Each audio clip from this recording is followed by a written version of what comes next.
আজ নিয়ে এসেছি নবম শ্রেণী থেকে বেগম রোকেয়ার রচনায় হিমালয় দর্শন। যথাসময় যাত্রা করিয়া শিলিগুড়ি স্টেশনে আসিয়া পৌঁছিলাম। শিলিগুড়ি হইতে হিমালয় রেল রোড আরম্ভ হইয়াছে।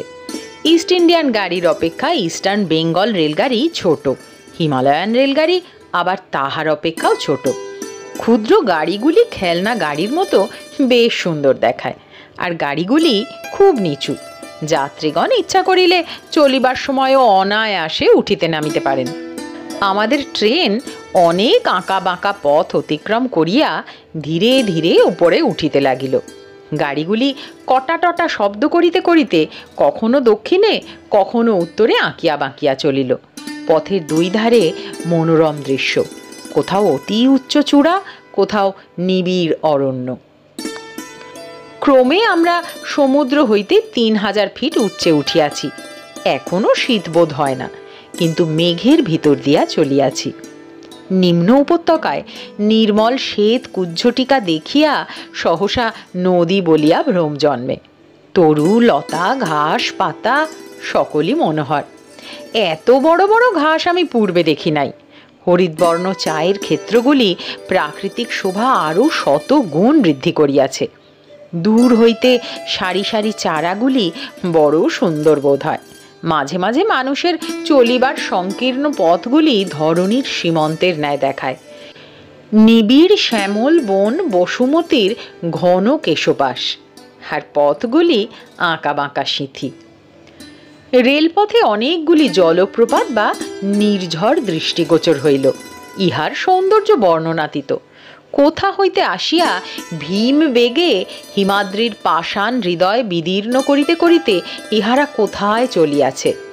ইহাদেরই কোনো একটি বিশালকায় জাহ্নবীর উৎস, এ কথা সহসা বিশ্বাস হয় কি? একটি বড় ঝর্ণার নিকট ট্রেন থামিল। আমরা ভাবিলাম যাহাতে আমরা প্রাণ ভরিয়া জলপ্রবাহ দেখিতে পাই, সেই জন্য বোধহয় গাড়ি থামিয়াছে। বাস্তবিক সেজন্য কিন্তু ট্রেন থামে নাই, অন্য কারণ ছিল। সেইখানে জল পরিবর্তন করা হইতেছিল, যে কারণেই ট্রেন থামুক আমাদের মনোরথ পূর্ণ হইল। এখন আমরা 4000 ফিট ঊর্ধ্বে উঠিয়াছি, তবু শীত অনুভব করি না। কিন্তু গরমের জ্বালায় যে এতক্ষণ প্রাণ কণ্ঠাগত ছিল, সে জুলুম হইতে রক্ষা পাইলাম। অল্প অল্প বাতাস মৃদু গতিতে বহিতেছে। অবশেষে কার্শিয়াং স্টেশনে উপস্থিত হইলাম। এখানকার উচ্চতা 4864 ফিট। স্টেশন হইতে আমাদের বাসা অধিক দূর নহে, শীঘ্রই আসিয়া পৌঁছিলাম। আমাদের ট্রাঙ্ক কয়টা ভ্রমক্রমে দার্জিলিংয়ের ঠিকানায় বুক করা হইয়াছিল। জিনিসপত্রের অভাবে বাসায় আসিয়াও সন্ধ্যার পূর্বে গৃহসুখ অনুভব করিতে পারি নাই। সন্ধ্যার ট্রেনে আমাদের ট্রাঙ্কগুলি ফিরিয়া আসিল। আমাদের দার্জিলিং যাইবার পূর্বে আমাদের জিনিসপত্র তথাকার বায়ু সেবন করিয়া চরিতার্থ হইল। পরদিন হইতে আমরা সম্পূর্ণ গৃহসুখে আছি। তাই বলি, কেবল আশ্রয় পাইলে সুখে গৃহে থাকা হয় না, আবশ্যকীয় আসবাব সরঞ্জামও চাই। এখানে এখনো শীতের বৃদ্ধি হয় নাই, গ্রীষ্মও নাই। এ সময়কে পার্বত্য বসন্তকাল বলিলে কেমন হয়? সূর্যকিরণ প্রখর বোধ হয়। আমাদের আসিবার পর একদিন মাত্র সামান্য বৃষ্টি হইয়াছিল। বায়ু তো খুবই স্বাস্থ্যকর, জল নাকি খুব ভালো নহে। আমরা পানীয় জল ফিল্টারে ছাঁকিয়া ব্যবহার করি। জল কিন্তু দেখিতে খুব পরিষ্কার স্বচ্ছ। কূপ নাই, নদী পুষ্করিণীও নাই, সবে ধন নির্ঝরের জল। ঝর্ণার সুবিমল সুশীতল জল দর্শনে চক্ষু জুড়ায়, স্পর্শনে হস্ত জুড়ায় এবং ইহার চতুষ্পার্শ্বস্থিত শীতল বাতাসে না ঘন কুয়াশায় প্রাণ জুড়ায়। এখানকার বায়ু পরিষ্কার ও হালকা। বায়ু এবং মেঘের লুকোচুরি খেলা দেখিতে চমৎকার। এই মেঘ এদিকে আছে, ওদিক হইতে বাতাস আসিল, মেঘখণ্ডকে তাড়াইয়া লইয়া চলিল। প্রতিদিন অস্তমান রবি বায়ু এবং মেঘ লইয়া মনোহর সৌন্দর্যের রাজ্য রচনা করে। পশ্চিম গগনে পাহাড়ের গায়ে তরল স্বর্ণ ঢালিয়া দেওয়া হয়। অতঃপর খণ্ড খণ্ড সুকুমার মেঘগুলি সুকোমল অঙ্গে সুবর্ণ মাখিয়া বায়ু ভরে ইতস্তত ছুটাছুটি করিতে থাকে। ইহাদের এই তামাশা দেখিতেই আমার সময় অতিবাহিত হয়। আত্মহারা হইয়া থাকি, আমি কোনো কাজ করিতে পারি না। মনে পড়ে একবার মহিলায় ঢেঁকির শাকের কথা পাঠ করিয়াছি। ঢেঁকি শাককে আমি ক্ষুদ্র গুল্ম বলিয়াই জানিতাম। কেবল ভূতত্ত্ব গ্রন্থে পাঠ করিয়াছিলাম যে কার্বনিফেরাস যুগে বড় বড় ঢেঁকি তরু ছিল। এখন সেই ঢেঁকি তরু স্বচক্ষে দেখিলাম, ভারী আনন্দ হইল। তরুবর 20-25 ফিট উচ্চ হইবে। কোনো কোনো স্থানে খুব নিবিড় বন। সুখের বিষয় বাঘ নাই, তাই নির্ভয়ে বেড়াইতে পারি। আমরা নির্জন বন্য পথেই বেড়াইতে ভালোবাসি। সর্প এবং ছিনে জোঁক আছে। এ পর্যন্ত সর্পের সহিত আমাদের সাক্ষাৎ হয় নাই, কেবল 2-3 বার জোঁকে রক্ত শোষণ করিয়াছে। এদেশের স্ত্রী লোকেরা জোঁক দেখিলে ভয় পায় না।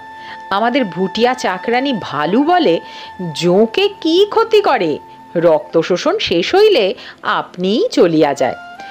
ভুটিয়ানিরা 7 গজ লম্বা কাপড় ঘাগরার মতো করিয়া পরে। কোমরে একখণ্ড কাপড় জড়ানো থাকে, গায়ে জ্যাকেট এবং বিলাতি শাল দ্বারা মাথা ঢাকে। পৃষ্ঠে 2-1 মণ বোঝা লইয়া অনায়াসে প্রস্তর সংকুল আবুরা খাবুরা পথ বহিয়া উচ্চে উঠে, ওইরূপ নিচেও যায়। যে পথ দেখিয়াই আমাদের সাহস গায়েব হয়, সেই পথে উহারা বোঝা লইয়া অবলীলাক্রমে উঠে। মহিলার সম্পাদক মহাশয় আমাদের সম্বন্ধে একবার লিখিয়াছিলেন যে রমণী জাতি দুর্বল বলিয়া তাহাদের নাম অবলা। জিজ্ঞাসা করি, এই ভুটিয়ানিরাও ওই অবলা জাতির অন্তর্গত নাকি? ইহারা উদরান্নের জন্য পুরুষদের প্রত্যাশী নহে, সমভাবে উপার্জন করে। বরং অধিকাংশ স্ত্রীলোক দিগকেই পাথর বহিতে দেখি। পুরুষেরা বেশি বোঝা বহন করে না, অবলারা প্রস্তর বহিয়া লইয়া যায়। সবলেরা পথে পাথর বিছাইয়া রাস্তা প্রস্তুত করে। সে কাজে বালক বালিকারাও যোগদান করে। এখানে সবলেরা বালক বালিকার দলভুক্ত বলিয়া বোধ হয়। ভুটিয়ানিরা পাহাড়নি বলিয়া আপন পরিচয় দেয় এবং আমাদিগকে নিচেকা আদমি বলে, যেন ইহাদের মতে নিচেকা আদমি অসভ্য। স্বভাবত ইহারা শ্রমশীলা, কার্যপ্রিয়, সাহসী ও সত্যবাদী। কিন্তু নিচেকা আদমির সংস্রবে থাকিয়া ইহারা ক্রমশ সদ্গুণরাজি হারাইতেছে। বাজারের পয়সা অল্প স্বল্প চুরি করা, দুধে জল মিশানো ইত্যাদি দোষ শিখিতেছে। আবার নিচেকা আদমির সঙ্গে বিবাহও হয়। ওই রূপে উহারা অন্যান্য জাতির সহিত মিশিতেছে। আমাদের বাসা হইতে প্রায় 1 মাইল দূরে বড় একটা ঝর্ণা বহিতেছে। এখান হইতে ওই দুগ্ধ ফেননিভ জলের স্রোত দেখা যায়। দিবানিশি তাহার কল্লোল গীতি শুনিয়া ঈশ্বরের প্রতি ভক্তির উচ্ছ্বাস দ্বিগুণ ত্রিগুণ বেগে প্রবাহিত হয়।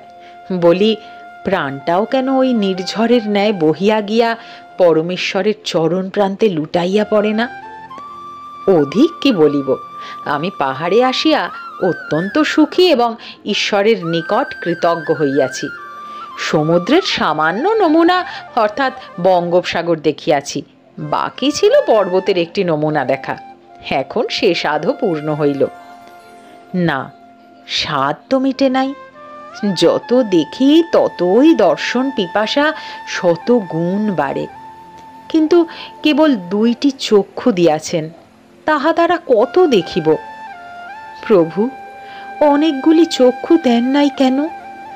যত দেখি, যত ভাবি, তাহা ভাষায় ব্যক্ত করিবার ক্ষমতা নাই। প্রত্যেকটি উচ্চ শৃঙ্গ, প্রত্যেকটি ঝর্ণা প্রথমে যেন বলে, আমায় দেখো, আমায় দেখো। যখন তাহাকে বিস্ময় বিস্ফারিত নয়নে দেখি, তখন তাহারা ঈষৎ হাস্যে ভ্রুকুটি করিয়া বলে, আমাকে কি দেখো, আমার স্রষ্টাকে স্মরণ করো। ঠিক কথা, চিত্র দেখিয়া চিত্রকরের নৈপুণ্য বুঝা যায়, নতুবা নাম শুনিয়া কে তাহাকে চিনে? আমাদের জন্য হিমালয়ের এই পাদদেশটুকু কত বৃহৎ, কত বিস্তৃত, কি মহান! আর সেই মহাশিল্পীর সৃষ্ট জগতে হিমালয় কত ক্ষুদ্র। বালুকাকণা বলিলেও বড় বলা হয়। আমাদের এমন সুন্দর চক্ষু, কর্ণ, মন লইয়া যদি আমরা স্রষ্টার গুণকীর্তন না করি, তবে কি কৃতজ্ঞতা হয় না? মন, মস্তিষ্ক, প্রাণ সব লইয়া উপাসনা করিলে তবে তৃপ্তি হয়। কেবল টিয়া পাখির মতো কণ্ঠস্থ কতগুলি শব্দ উচ্চারণ করিলে অন্তত আমার মতে উপাসনা হয় না। তদ্রূপ উপাসনায় প্রাণের আবেগ থাকে কই? প্রাকৃতিক সৌন্দর্য দর্শনকালে মন প্রায় শতই সমস্বরে বলিয়া ওঠে, ঈশ্বর প্রশংসার যোগ্য, তিনিই ধন্য। তখন এসব কথা মুখে উচ্চারণের প্রয়োজনও হয় না।